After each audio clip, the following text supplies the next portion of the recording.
Assalamualaikum warahmatullahi wabarakatuh. Shalom, Om Swastiastu, Namo Buddhaya, salam kebajikan, salam sejahtera bagi kita semuanya. Di sini kami dari kelompok 5 akan mempresentasikan mengenai identifikasi penerapan kode etik dan tata laku profesi arsitek pada proyek Medan Islamic Center. Pada salah satu tugas ujian tengah semester mata kuliah etika profesi di PP Ars USU, ini kami akan mempresentasikan salah satu eh, identifikasi dari penerapan kode etik dan tata laku profesi arsitek ini pada salah satu proyek, yaitu di Medan Islamic Center atau sering disingkat dengan MIC. Sebelum saya memulai presentasi, saya akan memperkenalkan diri saya sendiri dan teman-teman saya. Perkenalkan, nama saya Teguh Pratama Manik, dan ada 3 teman saya lagi, yaitu ada Muhammad Gali Azari, Eri Komala, dan Raihana Nurakilah Hussein Nasution. Jadi di sini akan saya mulai dari pendahuluan terlebih dahulu. Seperti yang kita ketahui, salah satu proyek atau bisa dibilang mega proyek dari pemerintah Kota Medan adalah MIC atau Medan Islamic Center. Nah, pembangunan di Medan Islamic Center ini dilatar belakangi bahwasanya banyaknya masyarakat golongan Muslim yang membutuhkan salah satu tempat untuk berkegiatan, melakukan aktivitas, bahkan menimba pendidikan mengenai ilmu-ilmu Islami. Nah, jadi pembangunan Medan Islamic Center ini sendiri merupakan gagasan dari pemerintah Kota Medan sebagai pusat kegiatan agama, pendidikan sosial, dan ekonomi berbasis Islam seperti yang saya jelaskan tadi. Nah, proyek ini sendiri berada di Tangkahan, Kecamatan Medan Labuhan. Besar luasannya sendiri itu adalah sekitar 22 hektar. Nah, beberapa fasilitas yang akan dibangun adalah seperti masjid, dengan didesain tanjak khas Melayu, kolam retensi sebagai antisipasi banjir, gedung pengelola, gedung rumah susun, gedung pusat olahraga, gedung pusat laboratorium, dan perpustakaan, hingga ada juga gedung convention hall, area manasik haji dan pendidikan, serta gedung dakwah. Nah, lalu apa identifikasi penerapan kaidah dasar etika profesi dalam proyek pembangunan Medan Islamic Center tadi? Nah, di sini kami akan ulik satu persatu tentang kaidah-kaidah pada etika profesi. Yang pertama akan saya bahas mengenai kaidah dasar, yaitu kewajiban terhadap umum. Nah, di kaidah dasar satu ini, kita mengetahui bahwasanya para arsitek harus menguasai pengetahuan dan teori mengenai seni budaya, ilmu, cakupan kegiatan, keterampilan arsitektur yang diperoleh dan dikembangkan baik melalui pendidikan formal, informal, maupun non-formal. Lalu apa-apa saja poin-poin yang ada di kaidah dasar satu? Yang pertama adalah pengabdian diri. Nah, kami melihat identifikasi dari poin pengabdian diri ini, pembangunan Medan Islamic Center ini bertujuan menjadi pusat kegiatan keagamaan, pendidikan sosial, dan ekonomi umat Islam di Kota Medan. Memang latar belakang dari banyaknya mayoritas umat Muslim di Medan ini sangat penting untuk pembangunan Medan Islamic Center sebagai pusat kegiatan keagamaan Islam. Lalu ada poin yang selanjutnya, itu poin kedua ya, yaitu adalah pengetahuan dan keahlian. Nah, di sini kami mengidentifikasi bahwasanya muncul permasalahan seperti estimasi biaya yang tidak akurat, dan ini sudah banyak diangkat oleh media-media bahwasanya perubahan luasan lahan, serta perencanaan waktu yang tidak realistis. Lalu ada poin yang selanjutnya, yaitu poin ketiga adalah standar keunggulan. Nah, bagaimana standar keunggulannya yang kami identifikasi? Nah, kami melihat di sini bahwasanya kurangnya kesesuaian antara biaya dan hasil menandakan lemahnya penerapan prinsip keunggulan dan kualitas dan pelaksanaan pembangunan. Nah, yang selanjutnya adalah warisan alam, budaya, dan lingkungan. Nah, sesuai dengan kaidah dasar 1, poin keempat, proyek ini telah menampilkan unsur budaya lokal. Melalui bentuk apa? yaitu melalui bentuk fasadnya merupakan bentuk tanjak khas Melayu pada desain masjid utama. Bahwasanya karakteristik tradisional atau identitas dari Provinsi Sumatera Utara atau mayoritas budaya di Sumatera Utara adalah tanjak khas Melayu, sehingga memperkuat identitas arsitektur daerah. Nah, lalu apa poin yang selanjutnya? Yang selanjutnya adalah nilai hak asasi manusia. Nah, di sini kami melihat bahwasanya sebagian kerja yang terlibat dalam proyek MIC atau Medan Islamic Center ini meninggalkan proyeknya karena beberapa hal sehingga mereka menilai kurang layaknya proyek MIC ini dan lambatnya progresnya di lapangan. Lalu ada juga poin terakhir, yaitu arsitektur, seni, dan industri konstruksi, di mana desain Medan Islamic Center ini menggunakan unsur arsitektur Islam dan budaya Melayu dengan konsep modern yang memperlihatkan nilai seni dan simbol spiritualitas yang tinggi. Yang selanjutnya akan dijelaskan oleh teman saya. Terima kasih.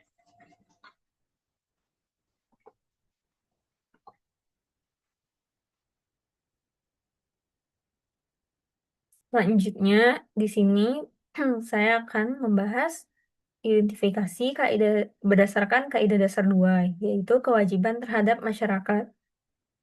Disebutkan bahwa para arsitek memiliki kewajiban ke masyarakat untuk mendalami semangat dan inti hukum serta peraturan terkait, dan bersikap mendahulukan kepentingan umum. Pada poin pertama, yaitu ketaatan hukum dan peraturan, pada faktanya pembangunan proyek Medan Islamic Center ini dilakukan melalui proyek resmi pemerintah dengan proses perizinan dan tata kelola publik. Di mana di sini tidak terdapat indikasi pelanggaran karena proyek ini berada langsung di bawah pengawasan pemerintah. Lalu, untuk yang kedua, yaitu integritas profesi dan anti suap. Pada informasi yang telah kami cari, tidak ditemukan laporan mengenai suap, promosi berlebihan, atau konflik kepentingan dalam pelaksanaan proyek.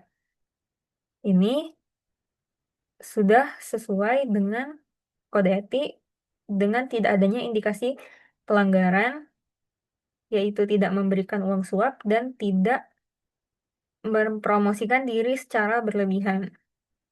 Lalu untuk yang poin ketiga, yaitu pelayanan untuk kepentingan umum, Medan Islamic Center ini dirancang sebagai pusat kegiatan keagamaan dan sosial terbuka untuk masyarakat luas, bukan eksklusif bagi kelompok tertentu.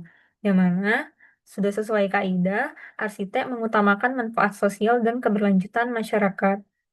Lalu untuk poin keempat, yaitu konteks lokal dan budaya, pada desain bangunan Medan Islamic Center ini sendiri terlihat tetap menonjolkan karakter Islam modern dengan pendekatan budaya Melayu. Yang mana di sini arsitek telah menghormati identitas lokal Medan ya melalui ornamen Melayu dan pola geometris Islam. Yang mana dapat kami simpulkan bahwa proyek Medan Islamic Center ini tidak menunjukkan indikasi pelanggaran terhadap kaidah dasar 2, yaitu kewajiban terhadap masyarakat. Selanjutnya yaitu berdasarkan kaidah dasar 3, kewajiban terhadap pengguna jasa, disebutkan bahwa arsitek selalu menunaikan penugasan dari pengguna jasa dengan seluruh kecakapan dan kepakaran yang dimilikinya dan secara profesional menjaga kemandirian berpikir dan kebebasan bersikap. Untuk poin yang pertama, yaitu kompetensi dan profesionalitas. Di sini arsitek ditunjuk melalui profesional dengan latar keahlian arsitektur religius dan publik. Sesuai dengan kaidah dasar 3.1, arsitek memiliki kompetensi dan sertifikasi yang relevan. Lalu untuk poin kedua, yaitu kerahasiaan dan integritas. Pada informasi yang telah kami cari, tidak ada laporan kebocoran dokumen desain atau pelanggaran kerahasiaan data proyek. Yang mana hal ini sudah sesuai, tidak ada indikasi pelanggaran pasal kerahasiaan. Lalu untuk poin ketiga, yaitu kejujuran dan kebenaran, arsitek selalu melaporkan pengaruh biaya, kualitas, dan waktu kepada pihak pemilik, yaitu pemerintah. Sesuai dengan kaidah 3.3, arsitek bertanggung jawab atas kejelasan informasi teknis dan biaya. Lalu yang keempat yaitu perbedaan kepentingan atau konflik interest, yang mana pada informasi yang kami cari juga tidak ditemukan hubungan ganda atau benturan kepentingan antara arsitek dan kontraktor atau pihak politik. Arsitek telah menjaga integritas profesi dan netralitas. Jadi dapat kami simpulkan bahwa di kaidah dasar 3 ini juga proyek ini tidak menunjukkan indikasi pelanggaran. Karena di sini arsitek telah menjaga kejujuran, profesionalitas, dan integritas sesuai dengan ketentuan etika profesi. Hmm. Assalamualaikum warahmatullahi wabarakatuh. Terima kasih kepada teman-teman yang telah mempresentasikan. Izinkan saya untuk menjelaskan poin materi saya. Sebelumnya, perkenalkan nama saya Muhammad Jali Azhari. Di sini saya akan menjelaskan tentang kewajiban kepada profesi. Yang kedua adalah kewajiban terhadap rekan sejawat. Pada kewajiban profesi itu ada 4 poin. Yang pertama adalah kejujuran dan keadilan, yang kedua adalah citra dan integritas, yang ketiga adalah pengembangan diri, yang keempat adalah kemitraan. Dalam studi kasus proyek Medan Islamic Center, arsitek haruslah menanamkan 4 poin ini. Yang pertama adalah kejujuran dan keadilan.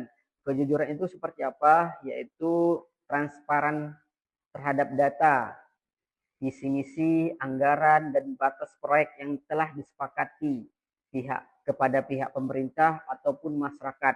Arsitek juga harus bersikap adil dalam desain, keterbukaan profesional, menyampaikan potensi dan keterbatasan teknik proyek secara jujur kepada mitra dan konsultan lainnya. Poin yang kedua adalah citra dan integritas. Sebagai proyek agama dan proyek kebanggaan Kota Medan, proyek Medan Islamic Center harus tetap menjaga nilai citra dan integritas melalui menjaga kehormatan profesi, menjaga nilai integritas profesional, dan tanggung jawab sosial melalui desain yang ramah lingkungan sesuai dengan kebutuhan masyarakat. Dengan begitu, citra dan integritas terhadap masyarakat akan tetap terjaga. Poin ketiga adalah pengembangan diri. Seorang arsitek wajib melakukan pengembangan diri melalui aktif terhadap organisasi, aktif akan perkembangan teknologi, aktif akan seminar-seminar material. Dengan begitu, arsitek akan menghasilkan karya-karya yang bermutu sesuai dengan perkembangan zaman. Poin yang keempat adalah mitra.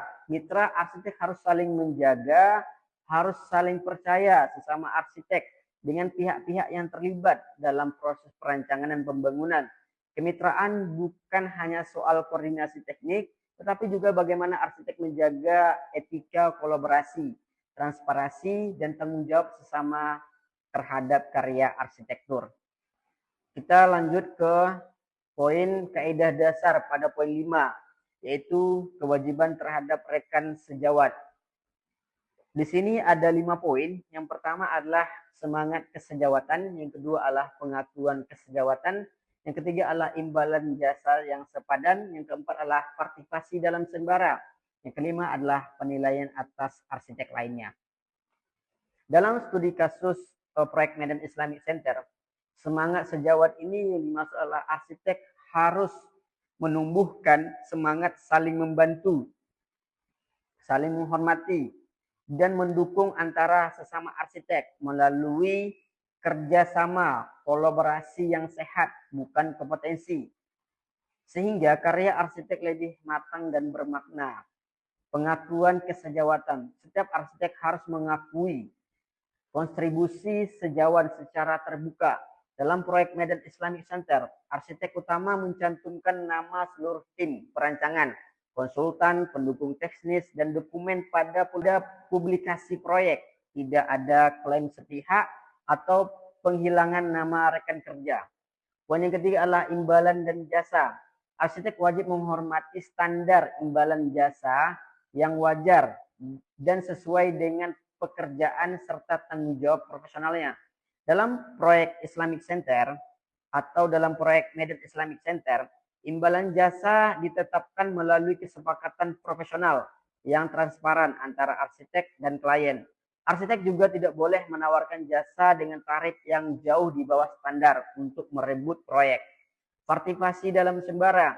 Dalam studi kasus proyek Medan Islamic Center harus diperoleh melalui sembara. Makna arsitek wajib menghormati aturan kompetensi, tidak boleh menyontek, tidak membocorkan konsep, dan menerima hasil penjurian dengan lapang dada. Poin kelima adalah penilaian atas arsitek lainnya. Arsitek tidak boleh memberikan penilaian terhadap karya sejawat, tetapi harus dilakukan secara objektif, akademis, dan membangun. Dalam studi kasus proyek Medan Islamic Center, penilaian bisa muncul melalui diskusi forum akademik, diskusi profesi, atau pameran, dan lainnya. Saya akhiri presentasi ini. Wassalamualaikum warahmatullahi wabarakatuh. Shalom. Baik, selanjutnya adalah good governance.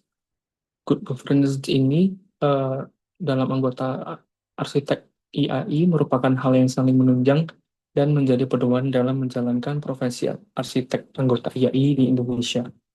Prinsipnya dibagi menjadi dua, prinsip umum dan prinsip-prinsip yang spesifik. Yang pertama, prinsip-prinsip umum tata laku profesi, itu adalah seorang profesional di samping harus memiliki komitmen yang beretika secara pribadi untuk bertindak sesuai dengan etika dan memiliki kepedulian dan kompetisi yang beretika. Yang kedua, itu membedakan tindakan yang salah dari yang benar. Dan yang terakhir itu yang ketiga, itu kompetisi beretika adalah kemampuan seorang profesional untuk menegak nilai-nilai normal, mempertimbangkan secara lebih seksama dampak berbagai tindakannya. Baru selanjutnya itu prinsip-prinsip yang spesifik tata laku profesi. Yang pertama itu integritas dan objektivitas. Seorang arsitek wajib memperlihatkan tanggung jawabnya dengan menghasilkan karya-karya yang memperlihatkan integritas, semangat keindonesiaan, dan nilai-nilai spiritual, dan menahan diri untuk tidak terlibat dalam hal-hal yang mungkin akan menyebabkan kepedulian dan kompetensi beretika yang diragukan, dan menghindari perbuatan yang mungkin menyebabkan pihak lain salah atau merasa dipecundangi. Yang kedua itu kemampuan profesional. Seorang arsitek sepatutnya hanya menangani pekerjaan yang sesuai dengan kemampuan profesionalnya dan wajib mengikuti perkembangan pengetahuan, meningkatkan serta mengasah keterampilan, dan berpeserta dalam suatu program pendidikan. Dan untuk prinsip-prinsip spesifik ini, itu berketepatan hati untuk melayani orang lain sepanjang hidupnya melalui pengalaman dan segenap wawasan, kepekaraan, dan kecakapan profesionalnya. Mereka tuntut menjaga kelangsungan hidup, hak milik, dan kesejahteraan masyarakat umum, dan bersedia berkorban dan mengutamakan tanggung jawab profesionalnya. Baru selanjutnya prinsip yang lain itu di nomor 3, solidaritas dan kerjasama. Mendukung organisasi atau asosiasi profesionalnya, mengutamakan kepentingan bersama dari profesi. Baru yang kedua, tanggung jawab sebagai bagian dari masyarakat dan warga negara. Menunaikan tugas profesinya bagi kepentingan bersama masyarakat luas, memberikan sumbangsih kepada bangsa dan negara. Dan yang kelima itu daya saing global, menghadapi tantangan yang semakin dinamis, mencapai standar kelas dunia, tingkat kualitas praktik yang dunia. Baru yang terakhir itu nomor 6, kesamaan hak setiap profesi. Memperlakukan koleganya dengan hormat dan selalu berupaya melakukan kesepakatan kerjasama yang adil. Semua profesi sama dan karena itu setiap orang harus memperlakukan profesionalnya dengan hormat dan adil. Baru terakhir untuk kesimpulannya, kode etik profesional profesi arsitek IAI yang dikeluarkan dengan edisi 2007 merupakan pedoman moral dan profesional bagi arsitek dalam menjalankan tugasnya. Kode etik ini menegaskan tanggung jawab arsitek terhadap Tuhan, masyarakat, lingkungan, dan profesinya dengan menunjang tinggi kejujuran, integritas, dan tanggung jawab. Isinya mencakup 5 kewajiban utama, yaitu umum, masyarakat, pengguna jasa, profesi, dan sejawat, yang menekankan pentingnya profesionalitas, kepatuhan hukum, keadilan, serta penghormatan antar profesional. Selain itu, prinsip good governance sebagai integritas, solidaritas, dan tanggung jawab sosial menjadi dasar perilaku arsitek. Kode etik ini menjadi landasan agar arsitek Indonesia dapat berkarya secara etis, bermartabat, dan bermanfaat bagi masyarakat. Berikut merupakan referensi dari topik kelas etika profesi yang kita ambil adalah Masjid Islamic Center.